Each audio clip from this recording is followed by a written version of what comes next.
타이손의 피아노 연주로 감상하시겠습니다. 네, 3분 클래식 쇼팽의 자장가 작품 57을 당 타이손의 피아노 연주로 들으셨습니다. 이번엔 재무적, 비재무적 관점에서 현재와 미래의 삶을 계획해보는 시간입니다. 은퇴설계 오늘은 상속증여 전문 공인회계사 재정회계법인 나초로 대표와 함께 증여공제 또 비과세 증여 이 부분에 대해서 알아보도록 하겠습니다. 어서 오십시오. 네, 안녕하십니까. 나초로입니다. 네. 예. 증여는 그러니까 살아있을 때 재산을 물려주는 거잖아요. 그렇습니다. 근데 증여공제, 비과세 증여 재산 이게 어떤 차이가 있는지부터 좀 여쭙겠습니다. 네. 증여공제는 과세가액에 의해서 공제해주는 금액으로 네. 부모가 자녀에게 증여했을 때 5천만 원 공제해주지 않습니까? 5천만 원은 그냥 줄 수 있어요. 그렇습니다. 없이. 예, 예. 증여공제. 이것이 증여공제고 예. 비과세 증여재산은 증여세를 부과하지 않는 항목으로 사회통념상 인정이 되는 생활비, 교육비, 예. 축의금, 혼수용품 등을 이야기합니다. 먼저 증여공제부터 좀 알아보죠. 네. 증여공제는 10년 단위로요. 예. 배우자로부터 증여를 받는 경우에는 6억 원. 직계존속인 아버지, 할아버지로부터 증여를 받는 경우에는 5천만 원. 예. 다만 미성년자인 경우에는 2천만 원이지 않습니까? 20세 안 되면, 네. 이때 미성년자가 몇 세 미만입니까? 18세인가요? 아닙니다. 20세? 19세 미만입니다. 만 19세? 만 19세. 네. 우리 세법에서는 19세 미만이다. 예. 그리고 직계 비속인 자녀, 예. 손주로부터 증여를 받는 경우에는 5천만 원, 기타 친족은 1천만 원이 되겠습니다. 근데 부모가 각각이 아빠가 5천만 원, 엄마가 5천만 원 이렇게 되는 건 어떻게 돼요? 야, 좋은 질문입니다. 아버지, 어머님은 네. 동일인으로 보기 때문에 네. 합쳐서 계산을 하고 증여공제도 합쳐서 5천만 원이다. 근데 만일 이번에는 아버지로부터 5천만 원, 네. 할아버지로부터 5천만 원을 받는다면 네. 증여공제는 각각 5천만 원이 적용이 되겠습니까? 그렇게 해야 될 것 같은데요. 일단 본인 기준으로요. 네. 아버지, 어머님, 할아버지, 할머니, 외할아버지, 외할머니 전부 다 직계 존속이지 않습니까? 네. 합쳐서 증여공제는 5천만 원이다. 합쳐서 5천만 원이다. 장인 장모는요? 장인 장모요? 네. 야, 장인 장모는 예를 들어서 배우자의 부모에 해당되지 않습니까? 네. 장인 장모는 직계 존속에 해당이 되지 않기 때문에 그냥 기타 친족에 들어갑니다. 그 기타 친족에 들어간다고 하셨는데 기타 친족은 1,000만 원 공제된다고 하셨거든요. 맞습니다. 그러면은 여기 기타 친족에는 장인 장모도 들어가고 이모 고모 이런 분들도 들어가요? 그렇습니다. 예를 들어서 이모 고모가 1,000만 원씩 줄려나?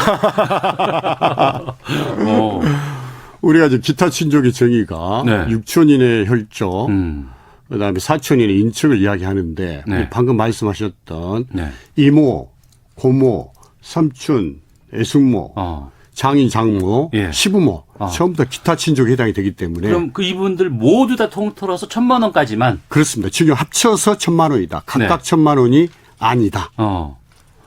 그럼 증여를 받는 사람이 있잖아요. 이걸 그 수증자 이렇게 부르던데 해외에 있는 경우는 어떻게 됩니까? 예, 우리가 증여공제는요 수증자가 증여받는 사람이지 않습니까? 예. 이분이 거주자였을 때만 적용이 됩니다. 수증자가 애국에 나가 있어 비거주자가 되는 순간에는 증여공제가 적용되지 않습니다. 네. 수증자가 거주자인 경우라고 하셨는데 이 거주자가 뭐예요? 쉽게 이야기하면 1년에 절반 이상을 국내에 있으면 거주자, 절반 이상을 애국에 나가 있으면 비거주다. 주민등록이 어디 있느냐 이건 중요하지 않고 중요하지 않습니다. 출입국 관리 기록에 의해서 절반 이상이 국내에 있으면 거주자, 애국에 있으면 비거주자 이렇게 판단하시는 것이 쉽습니다. 그러면 있는 분들의 얘기입니다만 이게 증여의 입장에서는 증여를 받는 사람이 외국에 나가 있으면은 공제를 못 받으니까 불리하겠네요.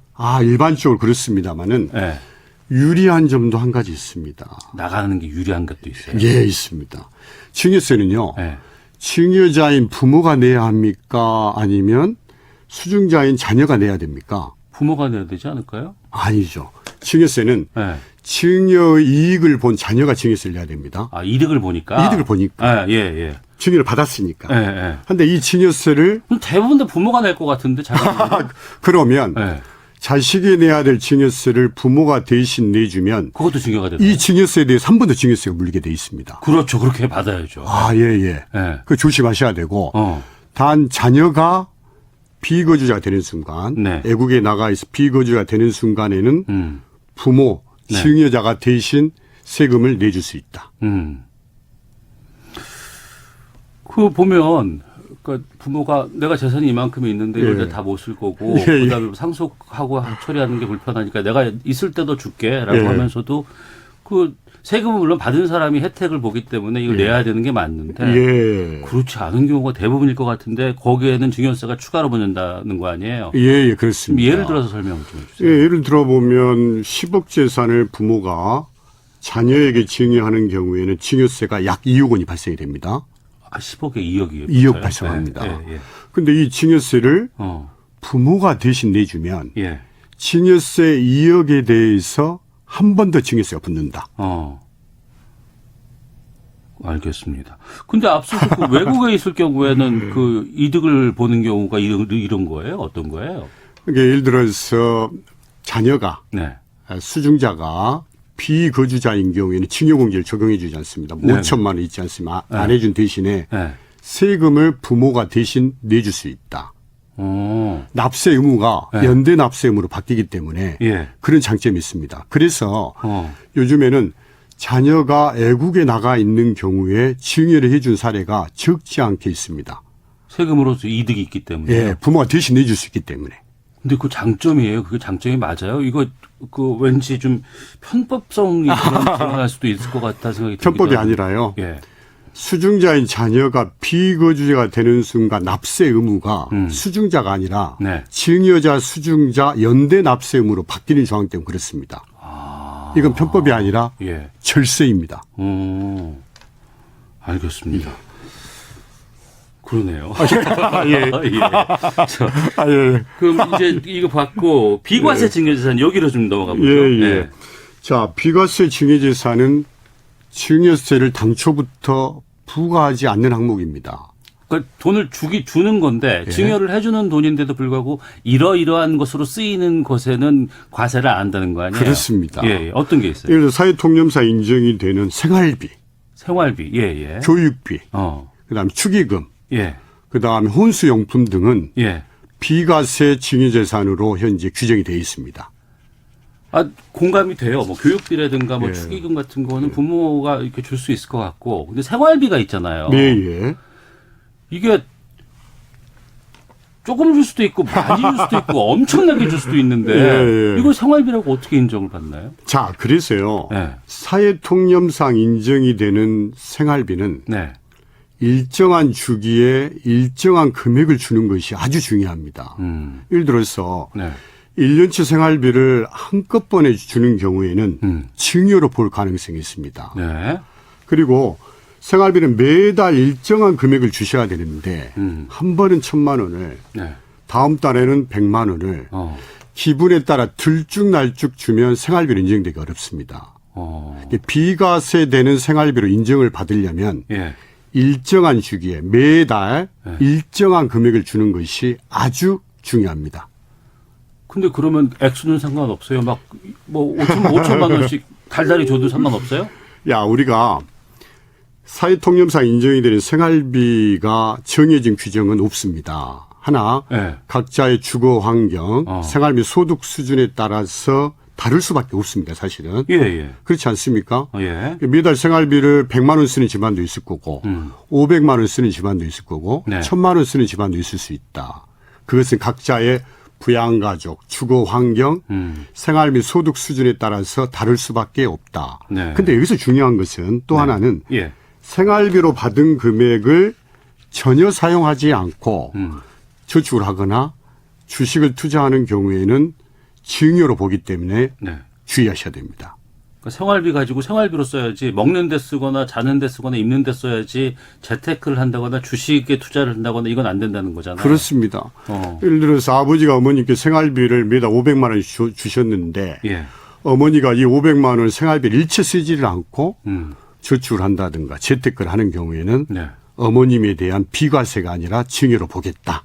각별히 주의하셔야 됩니다. 알겠습니다. 학비도 된다고 하셨는데 손자가 예. 아이고 자랑스럽게 대학에 합격을 했네. 예, 예. 네. 근데 이제 할아버지가 네. 야, 너 대학 갔으니까 내가 등록금 내줄게. 딱 뭐 1,000만 원을 줬어요. 이건 어떻게 됩니까? 야, 좋은 질문입니다. 손주 입학 축하금 1,000만 원 네.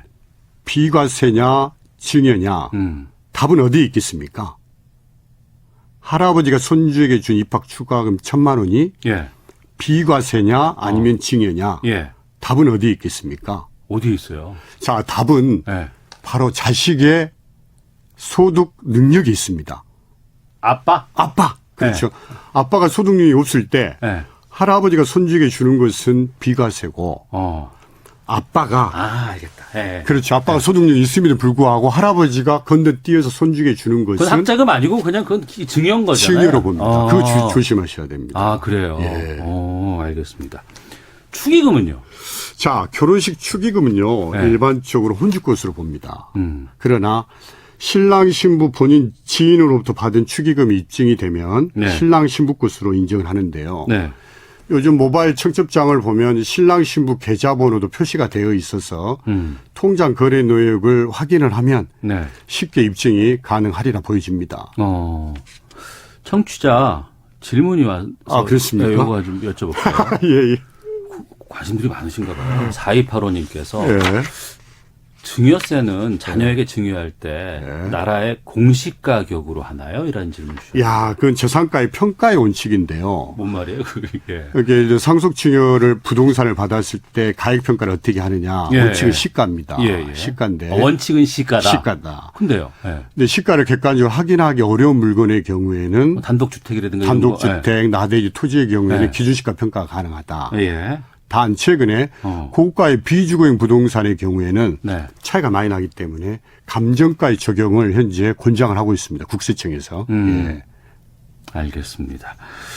자, 축의금까지 살펴봤고 혼수용품도 그 비과세로 인정한다고 하셨잖아요. 그렇습니다. 생활비처럼 정해져 있는 규정은 없습니다만은 예. 사회통념상 인정이 되는 혼수용품은 각자 생활비 소득 수준에 따라서 다를 수밖에 없다. 예. 근데 여기서 중요한 것은요. 혼수용품을 자녀를 위해 구입해 줬다면 예. 징빙이 굉장히 중요합니다. 영수증? 맞습니다. 예, 예. 그래서 현금 1,000만 원을 혼수용품으로 사용했다고 주장하기보다는 관련 징빙 등을 잘 챙겨주는 것이 중요하겠습니다. 네.